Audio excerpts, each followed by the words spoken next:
queridos amigos y queridas amigas, hermanos y hermanas de la Iglesia Bautista Misionera de las Camelias. Que el Señor les bendiga. Estamos en un nuevo tiempo de nuestra reunión de discípulos, siendo desafiados para ser verdaderos discípulos del Señor Jesucristo y llenos de gozo porque el Señor nos ha permitido llegar un día miércoles más. Estamos agradecidos, este es nuestro oasis en medio de la semana donde retomamos fuerzas, donde sabemos que tenemos desafíos de oración, oramos por nuevas etnias que vamos conociendo alrededor del mundo, por las cuales el Señor ha puesto en nuestro corazón estar clamando para que el Evangelio también llegue a ellos. Así que, como hacemos cada día también, vamos a orar al Señor pidiéndole que Él tome el control de esta reunión. Y si estás por primera vez con nosotros, también te damos la bienvenida y oramos para que el Señor te bendiga a través de esta reunión y tu corazón pueda ser desafiado a ser un verdadero discípulo del Señor Jesús. Acompáñame a orar. Señor, te damos tantas gracias en esta tarde porque podemos reunirnos virtualmente para poder estar orando, para poder conocer de tu palabra, para adorar tu santo nombre a través de nuestras canciones. Queremos, Señor, que verdaderamente este culto de adoración te sea, Señor, grato, como un olor grato, Señor, que suba delante de tu presencia y tú escuches nuestras oraciones y contestes, Señor, a ellas. Oramos, Señor, en este tiempo poniéndonos en tus manos, dándote gracias por todos aquellos que se han conectado. Y, Señor, sabiendo que tu palabra dice que donde hay 2 o 3 reunidos en tu nombre, allí estás tú. Y tú estás con nosotros y en medio de nosotros en este día. Oramos en tu nombre, Jesús. Amén. Y vamos a partir cantando en esta tarde al Señor, diciéndole que nos da gozo servir al Señor Jesucristo. Gozo, dice esta canción, en la vida diaria aquí. Gozo en medio de la oscuridad. Gozo en medio, cierto, de las dificultades y de la alegría también en nuestro día a día. Sentimos gozo de servir a nuestro Señor Jesucristo. Así que cantamos esta preciosa canción.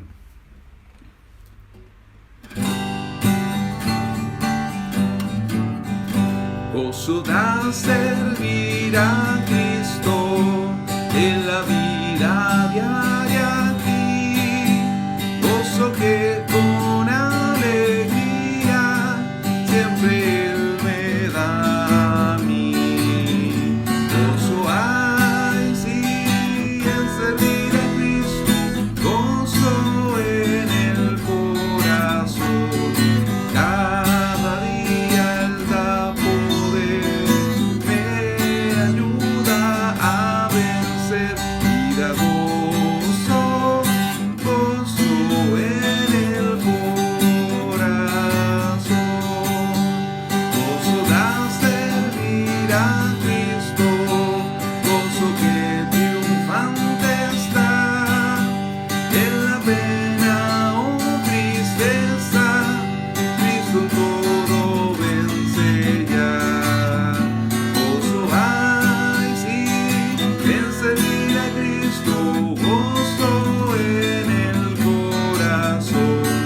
Cada día Él da poder, me ayuda a vencer y da gozo, gozo en el corazón.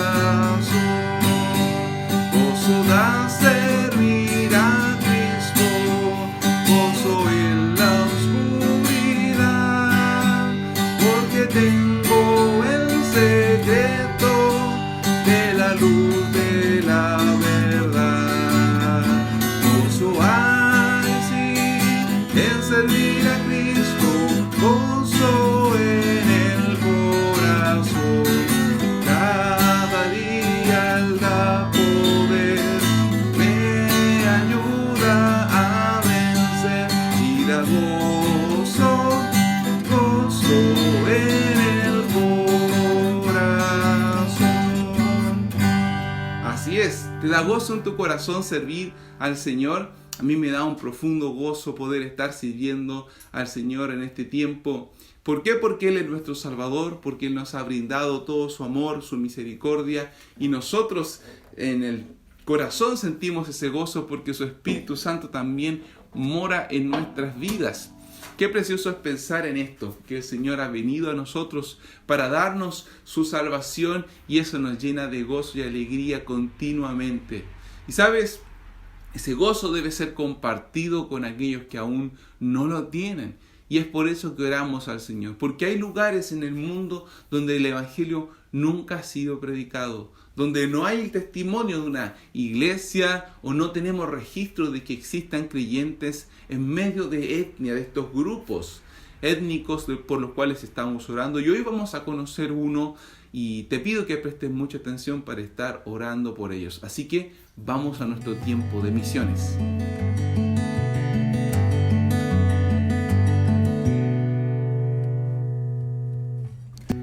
Etnia Cachemir. Los cachemires viven en Cachemira, una impresionante región que se encuentra en las montañas occidentales del Himalaya, del noreste de la India y el noreste de Pakistán. Desafortunadamente, es una área muy disputada. Ha sido un campo de batalla entre la India, Pakistán y China desde la partición de la India y Pakistán en 1947, por lo que los tres países controlan parte de Cachemira y las luchas esporádicas continúan entre los tres. Más del 90% de Cachemira es montañosa. La mayor parte de la región está bajo la nieve y glaciares todo el año debido a su extrema elevación. La mayoría de los cachemires son agricultores o pastores de ganado. La religión principal de los cachemir es el islamismo. Tiene una población de 1.260.000 habitantes y su idioma principal es el cachemir. No hay registros de evangélicos o cristianos en la zona.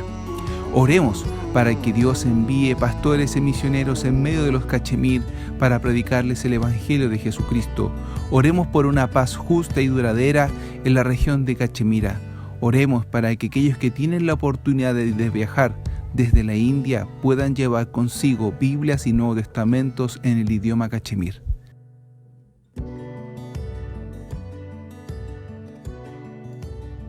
Tremendo desafío estar orando por esta etnia cachemir allí entre Pakistán, Irán y China. Ellos necesitan conocer al Señor Jesucristo. Son una etnia de difícil acceso geográfico y también el contexto político, social es muy complejo en ese sector. Así que vamos a orar por ellos para que el Señor también les ilumine con su evangelio precioso y vamos a continuar orando por todos estos motivos de oraciones que hemos seguido a lo largo de este tiempo que nos hemos reunido virtualmente, por las personas que están enfermas, por aquellos que están trabajando arduamente en lo que se ha llamado la primera línea, por aquellos que han sufrido la pérdida de algún familiar en este tiempo, y aquellos que están en sus casas, ¿cierto?, recluidos y de alguna manera se sienten desanimados, quizás un poquito solos.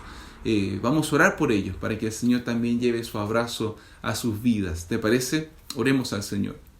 Padre Santo, en esta tarde queremos orar por esta etnia que hemos conocido, la etnia cachemir. Señor, estas personas que están en ese lugar inhóspito de la tierra y que han desarrollado su vida allí en medio de conflictos bélicos.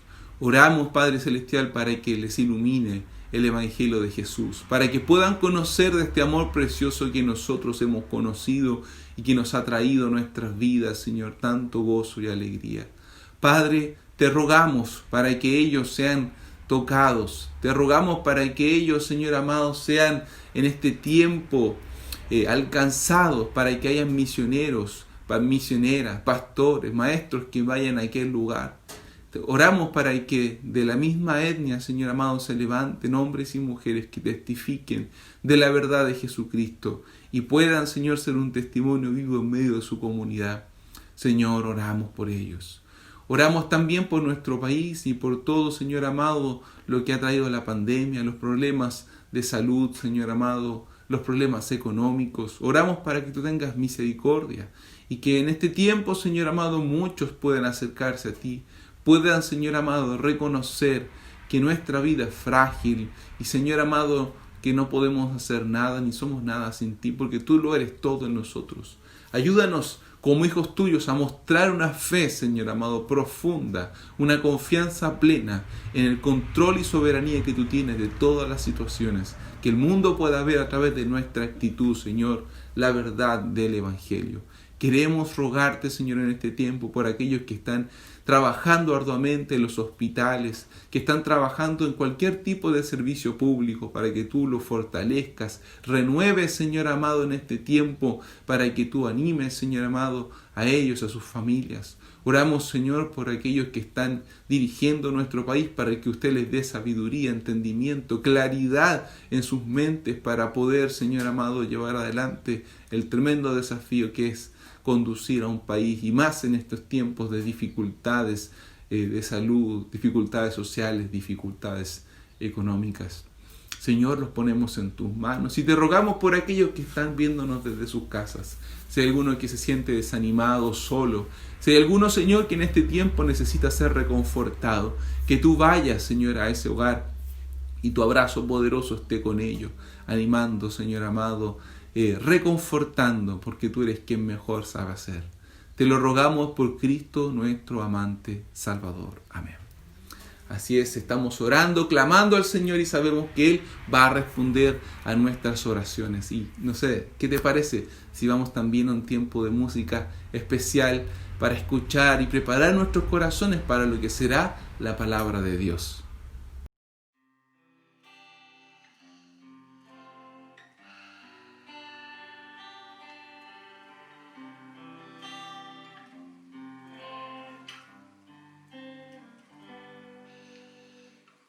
Soy perdonada porque fuiste rechazado. Soy aceptada y tú condenado. Todo por tu amor al morir en el madero, porque lo diste todo por mí. Soy perdonada porque fuiste rechazado. Soy aceptada y tú condenado. Todo por tu amor al morir en el madero, porque lo diste todo por mí. Inmenso amor.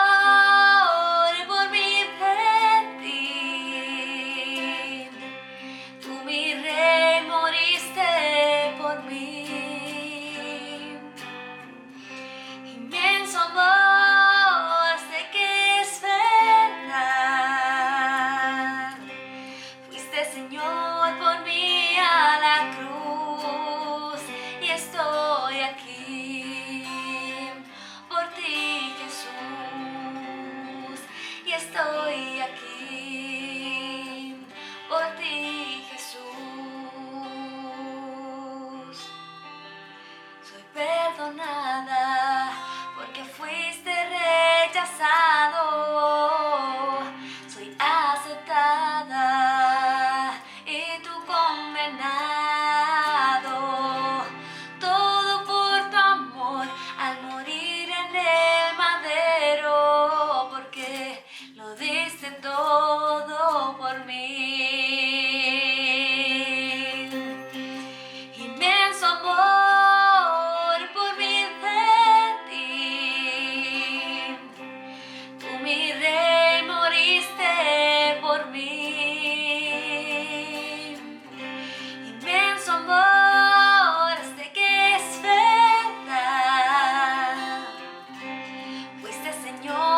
Una preciosa canción que nos llena el corazón. Así es, el ministerio de la alabanza que alaba a Dios, pero también ministra a nuestros corazones y nos prepara para el tiempo de la palabra de Dios, donde estamos viendo este sermón de las bienaventuranzas y ya hemos llegado a su parte cúlmine, el epílogo, como la conclusión de estas bienaventuranzas que comenzamos a ver la semana pasada allí en el capítulo 5 de Mateo a partir del verso 10. Y vamos a orar al Señor para que Él nos ministre también por su palabra en este día. Oremos.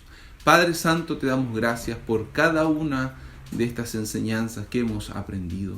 Gracias, Señor, porque hemos visto cómo en el Sermón del Monte, las bienaventuranzas, tú muestras el carácter de aquellos que son tus verdaderos hijos, de aquellos que son herederos del reino de los cielos.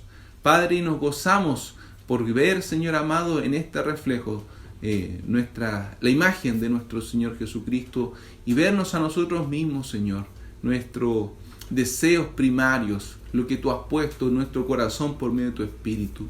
Oramos, Señor, para que tú nos sigas guiando y enseñando por medio de tu palabra. En el nombre de Jesús, nuestro Salvador, oramos. Amén. Así es, como decía, estuvimos viendo durante varias semanas el Sermón del Monte en la sección de las bienaventuranzas, donde se muestra un reflejo de cómo son los creyentes verdaderos. No una lista de requisitos para ser un creyente, sino una lista de características esenciales que tiene el Hijo de Dios, un deseo, un hambre por la justicia, por una vida de santidad, un reconocimiento total y completo de la pobreza espiritual que tiene aquel que se acerca a Dios, a este Dios que es rico en misericordia, este espíritu pacificador, misericordioso, bondadoso que tienen los hijos de Dios.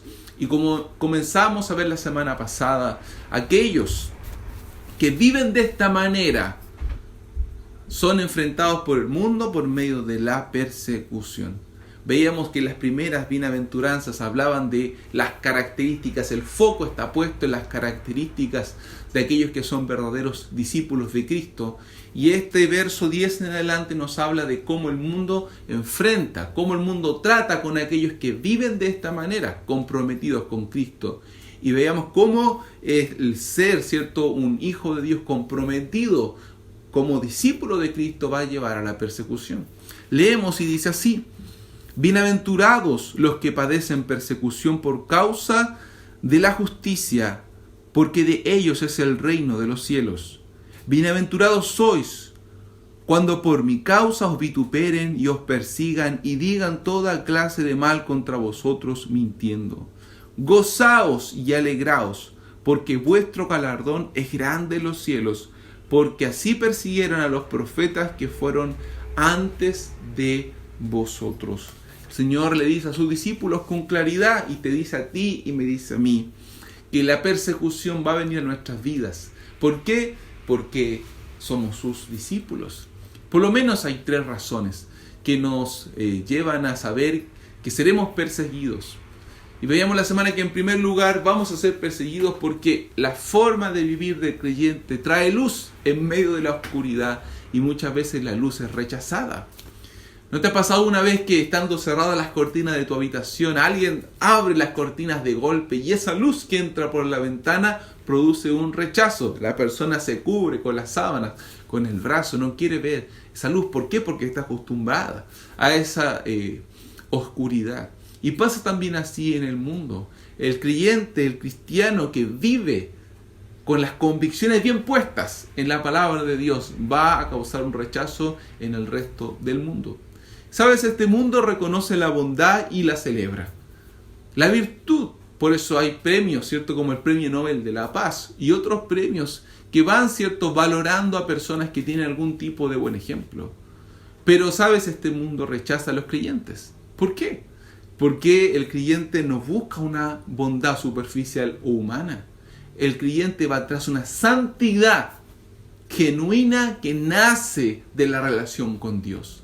El creyente dice, no basta con ser bueno, porque en realidad no hay nadie bueno, porque todos somos pecadores y todo lo que vayamos a hacer ha sido trazado, ha sido manchado por el pecado del hombre. Por eso dice la palabra de Dios que no hay ninguno bueno. No hay quien busque a Dios, no hay ningún justo. Y este reconocimiento del creyente causa un desafío a las personas que quieren verse a sí mismas como buenas. Las personas en el mundo se ven a sí mismas como buenas, como bondadosas. Y en realidad cuando destacan la bondad de otra persona, están queriendo en sus corazones identificarse con ese que es bueno también. Y decir, yo soy parecido a ese. Pero el creyente no es así. El creyente busca santidad porque reconoce que es pecador. Reconoce que es pecador. Y esta sola forma de vivir va a causar rechazo. Pero no solamente eso. El creyente va a ser rechazado, va a ser perseguido porque sigue el ejemplo de su maestro. Y seguir el ejemplo de Jesucristo finalmente va a derivar ¿en qué? En ser perseguido. Él lo dijo ahí en Juan capítulo 15, verso 18 al 20. Si leemos, dice, si el mundo os aborrece, sabed que a mí me ha aborrecido antes que a vosotros. Si fuerais del mundo, el mundo amaría lo suyo. Pero porque no sois del mundo, antes yo os elegí del mundo, por eso el mundo os aborrece. Acordaos de la palabra que yo os he dicho. El siervo no es mayor que su Señor, y si a mí me han perseguido, también a vosotros os perseguirán. El Señor Jesucristo fue perseguido. Fue perseguido por los líderes religiosos de la época. Fue perseguido por las autoridades civiles. ¿Por qué? Porque Él mostraba con claridad la verdad. Y en este mundo, por ejemplo, donde todos quieren que las verdades sean relativas, dicen, bueno, esa es tu verdad. Cuando uno dice que tengo la verdad y que la verdad es una persona, el Señor Jesucristo, quiero decirte algo, eso va a provocar que seas perseguido. ¿Cuántas veces no nos han dicho ustedes que se creen perfectos, ustedes, cierto, que dicen que tienen la verdad?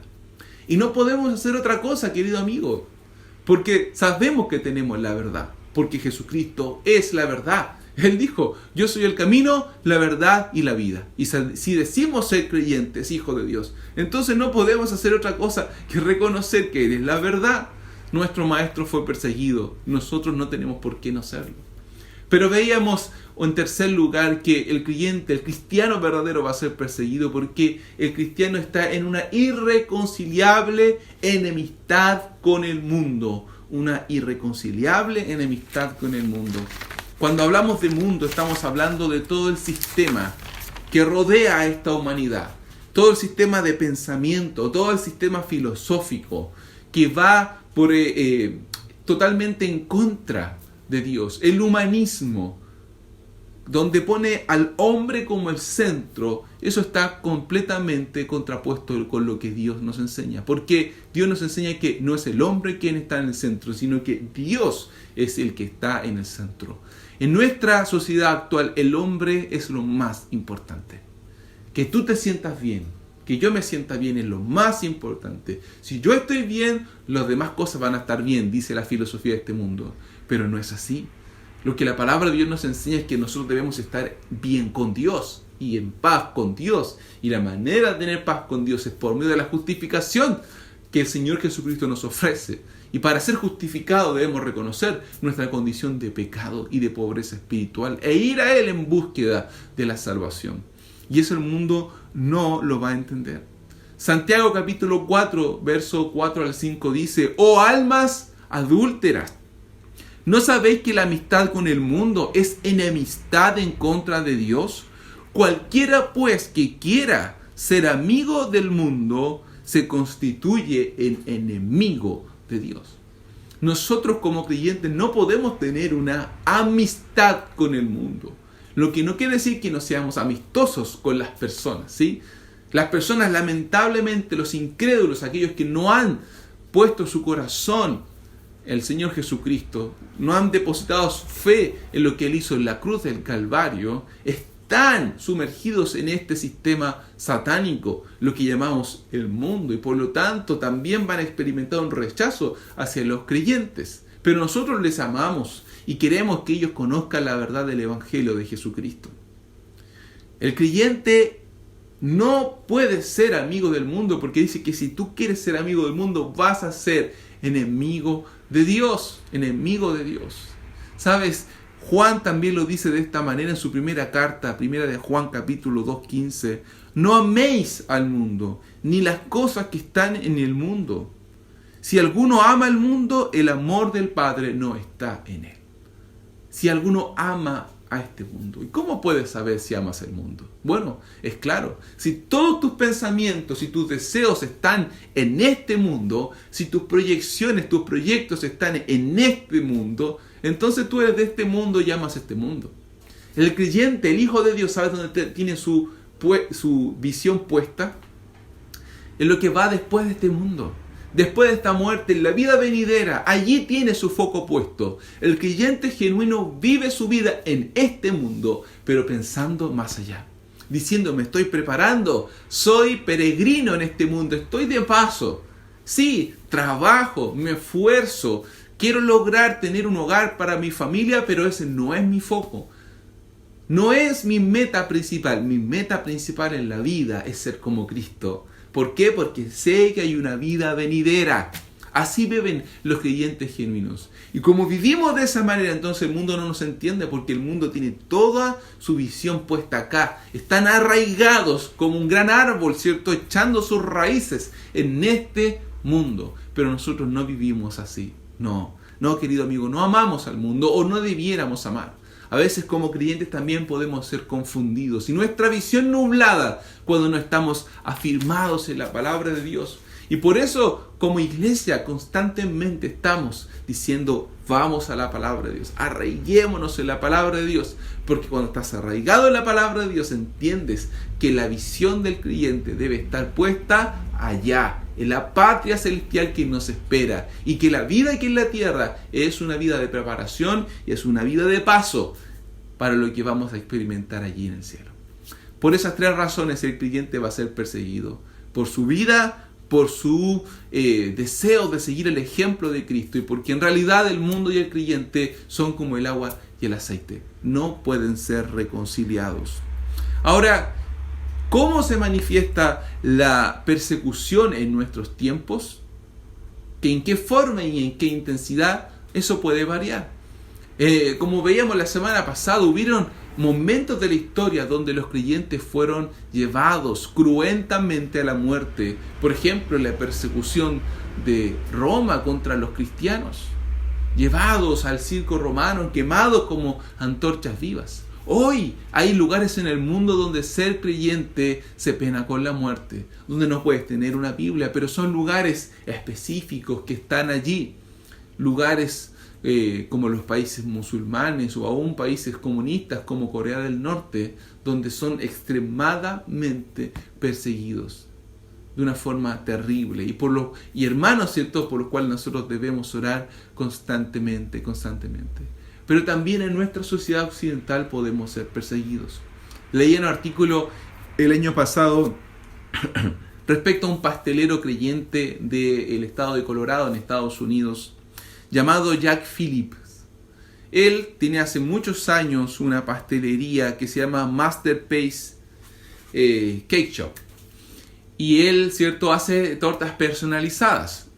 El año 2012 llega a su tienda de tortas una pareja gay, homosexuales, ¿cierto?, David Mullins y Charlie Craig. Y ellos le piden que haga una torta personalizada para celebrar su matrimonio. Se iban a casar en Massachusetts, donde está legalizado. Bueno, ahora el matrimonio homosexual está legalizado en todo Estados Unidos. Y él, según su propio testimonio, le dijo lo siguiente: lo siento, muchachos, no hago pasteles para bodas entre personas del mismo sexo.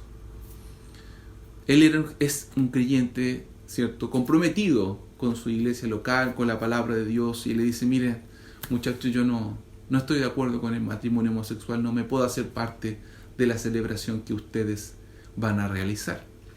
Esta conversación duró menos de un minuto. Ellos salieron del lugar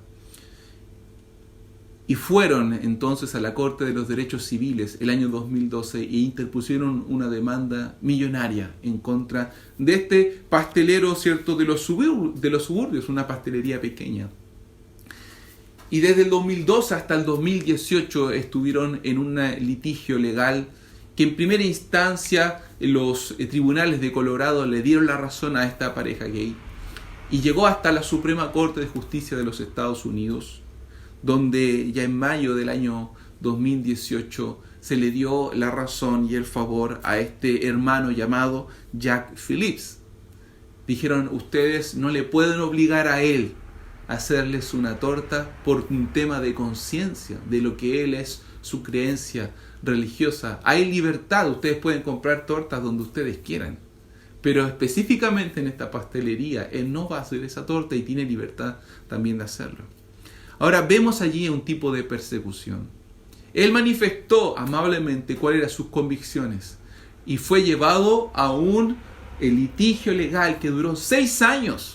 6 años de desgaste, 6 años de estar en tribunales, 6 años de ser tipificado como homofóbico, 6 años de ser perseguido por los movimientos LGTB. ¿Por qué? Porque no quiso hacer una torta. Allí vemos persecución en una manera diferente quizás a como lo vivieron los creyentes en otro tiempo, pero persecución al fin. Y eso es algo que se va a ir sucediendo en el tiempo y cada vez más, y aún en nuestra propia sociedad aquí en Chile. Hay diferentes tipos de persecución, como lo vemos en el mismo pasaje que estamos leyendo en Mateo capítulo 5. Vemos acá que hay un tipo de persecución que es verbal, porque dice el pasaje ahí en el verso 11, bienaventurados sois por cuando os vituperen y os persigan y digan toda clase de mal contra vosotros, toda clase de mal. Vitupere, la palabra vituperar ahí significa insultar con oprobio, envilecer, avergonzar.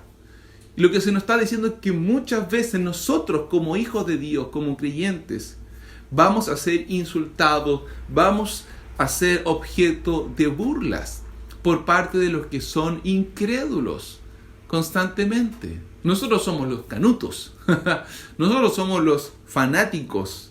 Se nos va, ¿cierto? Se burlan muchas veces de nosotros porque vamos 2 veces a la semana a la iglesia. ¿Qué hace, cierto? 2 veces a la semana. Domingo en la mañana, 10:30 de la mañana. ¿Quién se levanta a esa hora para ir a la iglesia? Se nos tilda muchas veces de tonto porque destinamos de nuestros recursos para la iglesia, la obra de Dios, y no solamente que damos nuestras ofrendas, sino que tenemos la convicción también de apartar el 10% de todos nuestros ingresos para la obra de Dios. Y sobre eso ofrendamos para las obras misioneras y tenemos proyectos también para seguir adelante, apoyar personas. Y la gente dice que eso es una locura, que nos meten la mano al bolsillo. Mucha gente piensa, ¿cierto?, que en todos lados el pastor se queda con todos los diezmos. Gracias a Dios que en nuestra iglesia no es así, que tenemos un equipo de tesoreros que velan, ¿cierto?, por la buena administración y que los recursos no pasan por mí en ningún momento. Y tratamos de ser ordenados y transparentes en eso. Evidentemente que no en todos lugares funciona de esa manera, pero por lo menos es nuestro caso. La gente no entiende y se va a burlar constantemente de eso. Es una realidad. La Biblia nos está diciendo que es así. En 1 Corintios capítulo 1, verso 18, el apóstol Pablo dice lo siguiente: porque la palabra de la cruz, el evangelio, es locura a los que se pierden, pero a los que se salvan, esto es, a nosotros, es poder de Dios, es poder de Dios. Para ellos, para el mundo, es una locura esto que nosotros hacemos. La gente no puede entender por qué razón no nos podemos dejar de congregar, por qué necesitamos aún estar conectados virtualmente. Y se pueden reír de nosotros y burlar. Pero ¿sabes qué? Tú y yo sabemos que no estamos locos, sino que Dios nos ha puesto en nuestro corazón de su Espíritu. Su Espíritu hace que en nosotros nazca este deseo de estar juntos, de poder orar, de poder escuchar la palabra de Dios.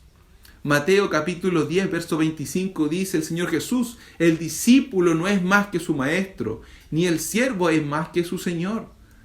Bástele al discípulo ser como su maestro y al siervo como su Señor. Y si al padre de familia llamaron Beelzebú, cuánto más a los de su casa.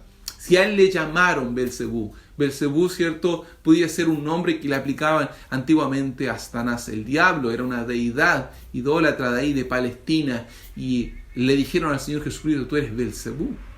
Lo llamaron, ¿cierto?, a él mismo con un nombre de un demonio satánico. Y si a él le dijeron eso, ¿cuánto más a nosotros? Ahora, querido amigo, querida amiga, que digan cosas y se burlen de nosotros siendo creyentes genuinos es algo que está garantizado. Ahora, lo que nosotros debiéramos evitar es que tengan razón cuando se nos dicen algún tipo de esas cosas. Por supuesto que no. Nuestro carácter debe ser un carácter afable. Nuestro carácter debe estar comprometido con la palabra de Dios y con el ejemplo del Señor Jesucristo. Hace algún tiempo atrás, creo que vi en las noticias a un grupo de mujeres creyentes evangélicas haciendo un reclamo porque unas humoristas habían, ¿cierto?, ideado el llamarse Eva y Angélica. Evangélica. Ahora yo no tenía idea de dónde salían estas mujeres, y viendo las noticias me di cuenta de que eran unas humoristas que salen en un programa que se llama Morandé con compañía. Y ellas decían: bueno, se están riendo de nosotros y queremos que la justicia actúe en torno a esto. Pero pensaba en lo siguiente: por un lado, ¿qué creyente, hermano, qué creyente ve ese tipo de programas? Ese tipo de programa no lo puede estar viendo un hijo de Dios. Nosotros no debiéramos estar ni enterados de que ese programa existe y que ahí hay una dupla, ¿cierto?, que hace algún tipo de alusión a nuestra fe. Y si se quieran reír de nosotros, bueno, la palabra de Dios nos enseña que ellos se van a reír de nosotros. ¿Dónde está allí el misterio? Debemos ir entonces a la justicia para reivindicar nuestro nombre. Por supuesto que no, querido amigo, querida amiga. El Señor se encarga de reivindicar nuestro nombre. El Señor se encarga porque es de él el Evangelio. Y la palabra de la cruz es locura a los que se pierden. Nosotros no debemos gastar nuestro tiempo y recursos en ese tipo de cosas. ¿Por qué? Porque el Señor nos llama a nosotros a vivir la persecución. ¿De qué manera? Con gozo, sintiéndonos bienaventurados y afortunados. Bienaventurados y afortunados. Y ¿sabes qué? Constantemente eso va a pasar. Pero debemos tener y mantener nuestro carácter gozoso y afable, porque el Señor ya nos los advirtió de antemano. Nos lo advirtió de antemano. Puede haber una persecución verbal, puede haber una persecución física también, como decíamos. Quizás en nuestra sociedad occidental no tenemos un temor de que se nos golpee, se nos encarcele, aún se nos dé muerte por causa de nuestra fe. Por lo menos aquí en nuestro país no, pero hay lugares donde sí está sucediendo, y cuando nosotros vemos que se van exacerbando, por ejemplo, todos estos movimientos LGTB, feministas, hay una animosidad tremenda. Y uno ve un tipo de violencia que antes no había visto en contra de todo lo que se manifieste que no esté a favor de sus principios y de sus deseos. Y uno dice, bueno, la persecución física tampoco está tan lejana, Pero hay otro tipo de persecución que sufren los hijos de Dios, o que pueden sufrir los hijos de Dios, y que lo vemos no en este pasaje, pero sí en el pasaje paralelo que encontramos en Lucas capítulo 6, verso 22. Y acompáñame allí, Lucas capítulo 6, verso 22, donde dice: bienaventurados seréis cuando los hombres os aborrezcan y cuando os aparten de sí y os vituperen, desechando vuestro nombre como malo por causa del Hijo del Hombre. El aislamiento social también es una forma de persecución que algunos creyentes van a experimentar. Dice: cuando os aparten de sí. Quiero decirte algo: si tú en tu trabajo te comportas como un verdadero hijo de Dios, compartes la palabra, testificas del Evangelio, van a haber muchas fiestas de tus compañeros de trabajo a la cual no vas a ser invitado. Y para ti también, joven, van a haber muchas reuniones sociales de jóvenes donde no vas a ser invitado, donde no vas a encontrar tu lugar. ¿Por qué? Porque el mundo reconoce los que son del mundo y los ama, pero a los que no son los rechaza. Vas a ser rechazado, aún a veces dentro de nuestra misma familia. Vamos a quedar excluidos de quizás algún tipo de evento. ¿Por qué? Alguien va a decir: pero ¿para qué vamos a invitar si se va a poner a hablar de Dios y va a empezar ahí a sermonear y va aquí y allá? Y aun cuando no sea así, el mundo actúa de esa manera y nosotros tenemos que asumirlo. Y no, ¿cierto?, con una forma de autocomiseración, diciendo, oh, pobre de mí que estoy sufriendo por causa, ¿cierto?, del Evangelio. No, el Señor nos llama a nosotros a estar firmes, sostenidos en Él, pero dice gozosos, bienaventurados, afortunados, sintiéndonos verdaderamente afortunados por ser, ¿cierto?, rechazados por causa del Evangelio. Y como decía antes, que nos rechacen por el Evangelio. Esto está limitado a ser rechazado por el Evangelio de Jesucristo. Ahora, si no te quieren invitar porque eres un amargado, un aguafiestas, entonces eso es otra cosa distinta. Pero si por causa de tu fe genuina en el Señor Jesucristo eres rechazado, entonces debes sentirte como bienaventurado. ¿Sabes qué? Vemos una y otra vez en la Biblia ejemplos de hombres que fueron perseguidos por causa del Evangelio y lo enfrentaron con gozo, lo enfrentaron con alegría. Si tú vas a Hechos capítulo 5, verso 40 al 41, ves a Pedro y a Juan que después de haber sido azotados, salieron gozosos y dice que se fueron gozosos por haber sido tenidos por dignos de ser perseguidos por causa del Evangelio. En Filipenses capítulo 2, verso 17, el que habla es el apóstol Pablo en la cárcel. Y dice, aun si yo voy a ser derramado en libación, o voy a ser sacrificado, voy a morir, ¿cierto? Voy a morir, pero voy con gozo y aún me voy a regocijar porque esto es por causa del Evangelio.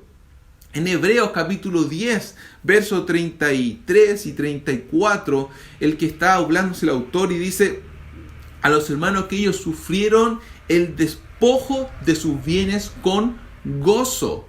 El despojo de los bienes con gozo. Una de las formas en que fueron perseguidos esos creyentes fue quitándoles todas sus propiedades, quitándole todos sus bienes. Y ellos enfrentaron esto, que sufrieron con gozo, con alegría de corazón. Y si me acompañas allí a Primera de Pedro capítulo 4 verso 12, el apóstol Pedro habla también de estos hermanos que estaban en medio de un tiempo de pruebas y les dice allí, amados, no os sorprendáis del fuego de la prueba que os ha sobrevenido como si alguna cosa extraña os aconteciese, sino gozaos por cuanto sois participantes de los padecimientos de Cristo, para que también en la revelación de su gloria os gocéis con gran alegría. Le dice, gozaos para que se gocen cuando el Señor venga en su venida. Y ellos estaban viviendo un tiempo de prueba, un fuego, dice, que les ha sobrevenido, pero no lo vean como algo extraño.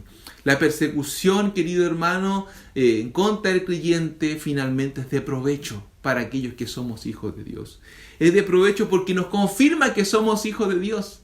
Dice que somos bienaventurados cuando os persigan porque de estos es el reino de los cielos, de aquellos que son perseguidos por causa del Evangelio. El ser perseguido por causa de Cristo es una demostración vívida de que somos verdaderos hechos hijos de Dios. Por otro lado, nos brinda la oportunidad para mostrar al mundo un poderoso testimonio. El Señor Jesucristo, cuando estaba en la cruz del Calvario, Él, cierto, miró a estos que le perseguían y le dijo, perdónalos, hablando al Padre. Perdónalos porque no saben lo que hacen. Y esto que el Señor Jesucristo dijo es un tremendo ejemplo para nosotros. Y el mundo aún lo ha reconocido como un hombre que está injustamente siendo castigado, puede tener este corazón misericordioso. Y es un lugar, la persecución, para dar testimonio de nuestra fe y que somos diferentes porque hemos seguido al Maestro. Y el Maestro aún en medio de la persecución bendijo y pidió por aquellos que le perseguían. Esteban, al momento de ser apedreado, tomó del ejemplo del Señor Jesucristo, dijo, perdónales porque no saben lo que hacen, no le tomes en cuenta a este pecado. Y también para nosotros la persecución es un tiempo no para irarnos, no para deprimirnos, sino para pedir por aquellos que nos persiguen. ¿Sabes? La persecución pule nuestro carácter como creyentes, pule nuestro carácter. Y una cosa más, la persecución, ¿sabes qué? Nos ayuda a estar desarraigados de este mundo, a no amar este mundo. Nos recuerda que estamos en este mundo de paso. Queridos hermanos, no nos aferremos a este mundo. Y agradezcamos cuando alguien nos insulta. Agradezcamos cuando alguien, cierto, nos rechaza, nos separa por causa del Evangelio de Jesucristo. Porque entonces nos hace entender que no somos de este mundo. Estamos, pero estamos solo de paso.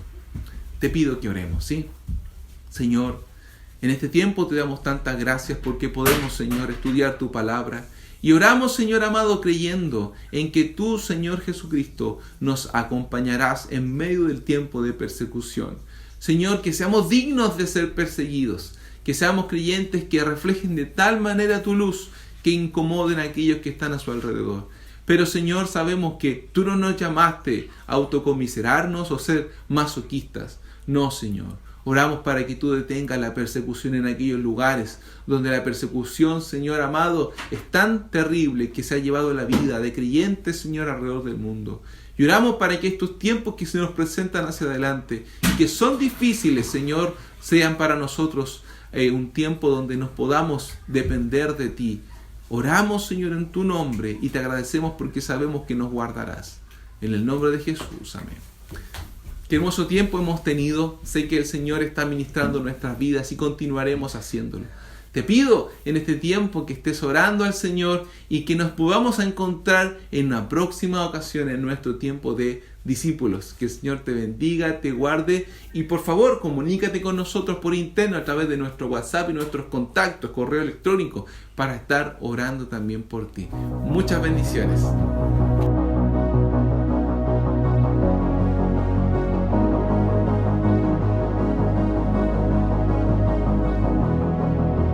Grande amor, no existe nada bajo el sol que se compare a ti, Señor.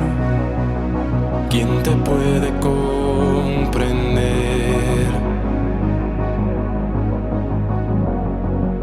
Amor que bajó desde el cielo